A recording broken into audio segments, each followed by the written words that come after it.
What's going on, everybody? My name is Sebastian Carcione. You might also know me as MPG Poppy on Instagram and other platforms. A little bit about me: I'm the owner of MPG Fitness, located in Aurora, Illinois, just outside Chicago. Now, you may or may not have heard of, I'm sure if you're here, you've heard of what we're doing, which is called the Series Championship. Now, the Series Championship is the beginning of my vision for the future of the sport of powerlifting. A little bit more about my background. I purchased a gym in 2020.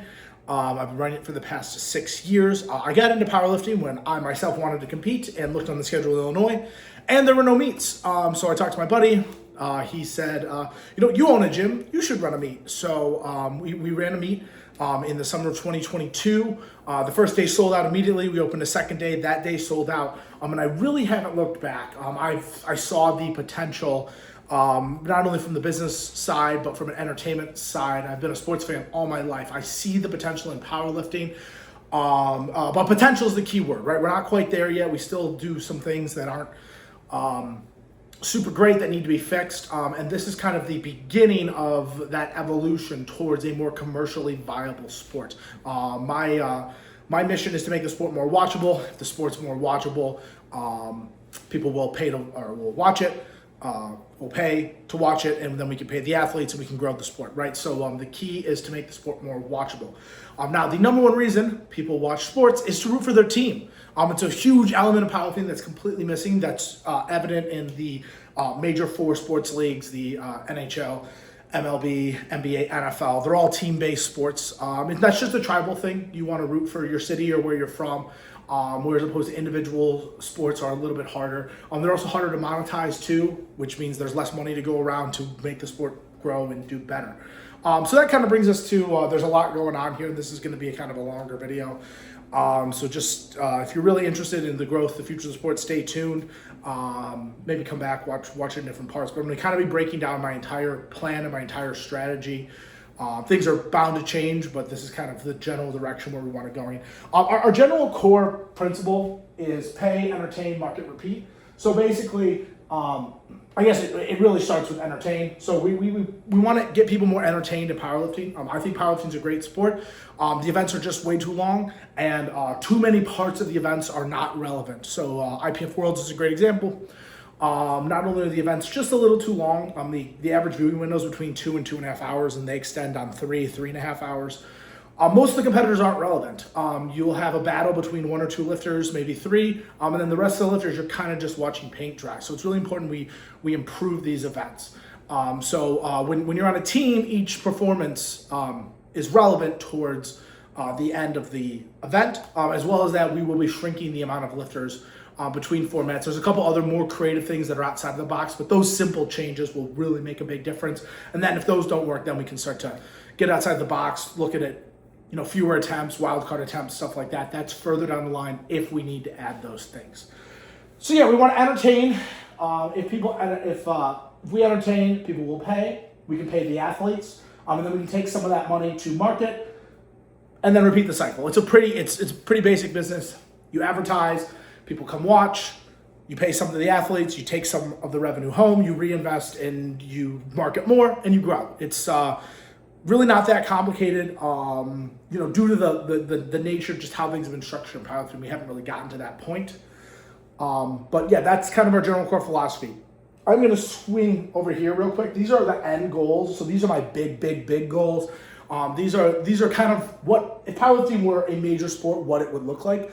And so it's important to know that what our end goal is, because if we don't know what our end goal is, how can we possibly know what things we need to work on now to get to there? So number one is a major TV deal. ESPN, Netflix, one of the streamers, etc. We want to sign a major TV deal.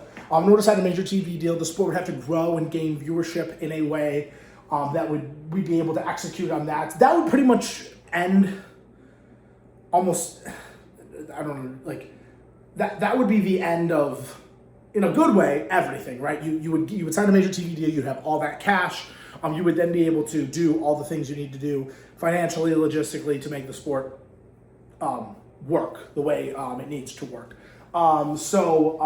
that's the big thing. I also would like to see the finals on a major network. That would be like the championship, the Super Bowl would be on a major network. Fox, ABC, NBC, one of the big networks.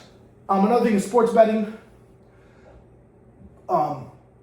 This is probably actually, I don't know if it's synchronous with these, but if we were on a major network, you'd be able to bet on it. I don't know if sports betting comes prior to a major TV deal, but it's somewhere in there. It's just another reason for people to watch. Obviously, it's a huge part of our culture now.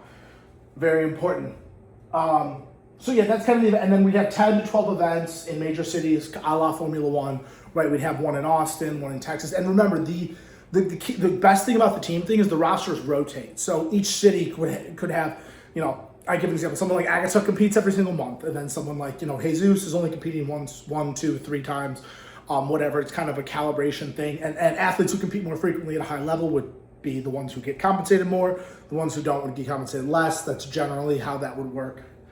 There's a couple other debates about potentially doing what's called the closed league. Real quick on that. An open league is where you put together a team and you come and compete. And a closed league is where, kind of like the NFL, where the teams are already preset and then they have a draft. And we will eventually have to move towards that because drafts create parity, make the teams competitive with each other. Free agency, stuff like that, makes teams, like I said, more competitive. So there's certainly elements like that, but those are further down the line. But a closed league is eventually where you want to go. It makes the league the most viable. All right, this really is what we're looking like for 2027. We're looking for 7 to 10 regular season meets, about $100K in prize money. This is kind of what I'm comfortable putting out there. The distribution will be different. That'll be the main thing we'll be tweaking. We want to make sure the distribution is fair, so it spreads it out across the teams, and then also there is some money for like the top talent. We want to be able to compensate them well. So this kind of goes back to a streaming platform. We want 7 to 10 regular meets. Those can be at MPG. When I run them at my facility, I have a large facility. We have everything set up. The costs drop dramatically, which means I can put more money into the prize pool. But there is a chance that we work with some other partners at other locations to kind of link everything together and do more of a series in different. My vision is really You're someone who lives in Chicago, right? And the series is coming to town. You're gonna go to a community lift on Thursday. Then you're gonna go to a local meet on Friday if you want. And then the actual competition will take place with the pros, will take place on a Saturday in a venue. And then you have vendors everywhere and you have food and drink and music. And it's really a whole kind of event. That's really my vision. We're gonna start small with that and kind of grow over time. With that. Venue for the finals, that's something we're looking at in 2027, and then an all-star meet. We don't want to take away everything that's individual about powerlifting. We want it just to be team-centric, so team first, and then we can also have an all-star meet which can showcase the brightest stars and the biggest talent. That is more of an individual contest, the best of the best. I think people want to see, not only want to root for the team, but do want to see the best of the best face off. I think we, as evident with like Sheffield and stuff, to be able to see that kind of stuff.